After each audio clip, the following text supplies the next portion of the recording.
좋아요, 구독.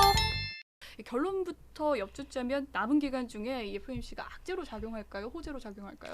저는 개인적으로 좀 호재로 작용할 가능성에 좀 무게를 두고 싶습니다. 네. 사실 11월 말까지만 하더라도 분위기 자체는 썩 좋은 편은 아니었었죠.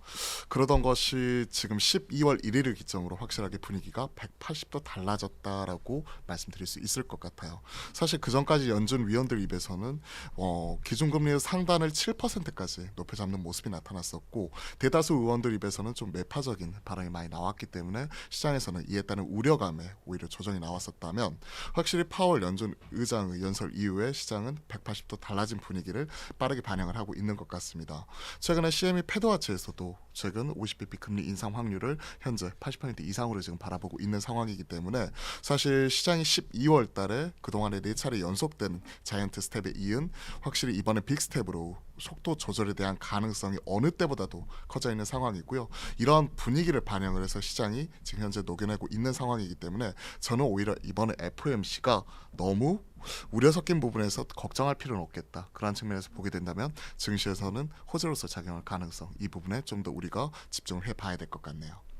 네, 일단 50bp가 80%다. 이제 완화될 가능성이 있다라고 점쳐지고 있는 상황 속에서 또 FOMC 주요 관전 포인트가 있을 것 아닙니까? 주요 관전 포인트는 어떻게 되나요? 사실 시장에서 지금 바라보고 되는 이제 이번에 기준금리 50bp 인상 가능성이 어느 정도 시장의 프라이싱이 거의 되어 있는 상황이고요.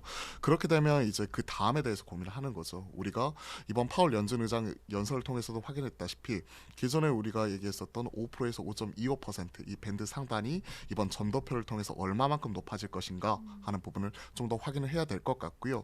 그리고 금리 인하 시점에 대한 일부 부분이 점도표에 일정 부분 녹아 있을 수 있기 때문에, 내년 어느쯤에 이런 부분이 좀 반영이 되면서 금리 인상에 대한 이런 시기, 이런 부분을 점쳐질 수 있을 것인가 하는 부분을 우리가 살펴볼 수가 있을 것 같습니다. 즉 일단 점도표를 통해서 지금 변화된 분위기, 스탠스, 이 부분을 확인할 필요가 있을 것 같고요.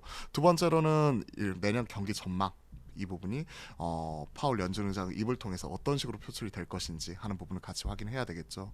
최근에 글로벌 경제 지표에서의 성장률 전망치가 꾸준히 낮아지고 있어요.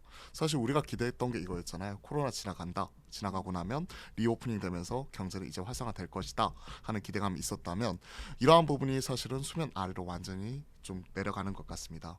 올해 우리나라가 그 오미크론 변이에도 불구하고 지금 현재 2% 중반의 성장률 기대를 하고 있는데요. 한 2.6% 정도 전망을 하고 있는 상황이죠. 그러한 것이 내년도 넘어가게 된다면 한 1.8까지 좀 이런 부정적인 전망까지 나오고 있거든요. 그러면 경제에 대한 이런 활력을 잃어간다는 측면에서 시장의 박스 상단이 막혀 있는 부분이기 때문에, 이러한 부분은 우려를 얼마만큼 해소시켜 줄 수 있을 것인지 그 부분도 우리가 같이 확인할 필요가 있을 것 같습니다. 마지막으로 이러한 부분을 이제 반영을 해가지고요, 향후에 이제 물가, 우리가 가장 우려하는 부분 중에 하나잖아요. 이 부분이 최근에 완화되는 분위기가 나타나고 있는데, 그 부분에 대해서 어떤 식으로 방점을 찍어줄 수 있을지, 파월 연준 의장은 입에 지금 전 세계의 이목이 집중이 되는 만큼 저도 이번 마지막 고비 FOMC 좀 주목을 하고 싶네요. 불확실성이 큰 시장이지만 이제 연말이고 또 산타 랠리 기대하시는 분들 많으실 거예요. 연말 네. 분위기를 가릴 수 있는 주요 변수가 있다면 어떤 것들이 있을까요? 앞에서 말씀해 주셨던 대로 일단 FOMC 점검을 하고 넘어가야겠죠. FOMC 마지막 남은 고비라고 생각할 수가 있을 것 같습니다. 약 일주일 정도 남았는데요. 12월 14일 우리나라 시각으로는 12월 15일 새벽이 되겠죠. 그때 파월 연준 의장의 입을 통해서 이제 앞으로 내년도에 대한 이런 전망치가 크게 달라질 수 있을 것 같습니다. 올 한 해 너무나 힘들었었잖아요. 이러한 부분을 FOMC라는 마지막 남은 큰 산을 넘어가게 된다면 어느 정도 이에 따른 막판 산타랠리 가능성, 이 부분도 우리가 시장에서는 분명히 염두에 둘 수 있을 것 같습니다. 이와 더불어서 이제 시장에서 우려하고 있는 금투세 관련된 부분, 네. 이 부분도 분명히 짚고 넘어가야겠죠. 금투세 관련된 이런 내용과 공청회가 당장 내일, 그러니까 12월 9일 날 관련된 내용이 좀 있을 것 같아요.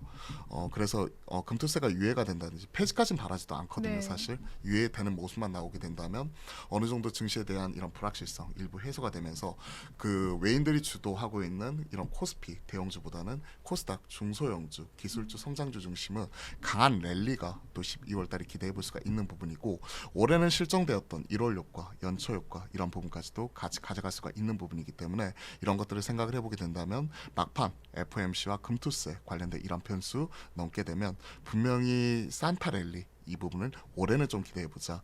지난 그러니까 코로나 시대 때는 산타가 이제 언택트였잖아요. 네. 오진 못했다면 올해는 이제 컨택트 완전히 풀려나가는 시기이기 때문에 올해는 한번 산타 만나볼 수 있기를 개인적으로 또 간절히 바라보도록 하겠습니다. 네, 그렇군요. 일단 당장 내일 있을 금투세 유예가 나오게 된다면 또 중소형주까지 상승 랠리를 좀 기대할 수 있는 상황이다라고 이야기를 해주셨고, 역시나 앞에 남아있는 FOMC도 굉장히 중요한 사항이겠다라는 말씀까지 더불어 주셨네요. 좋아요, 구독!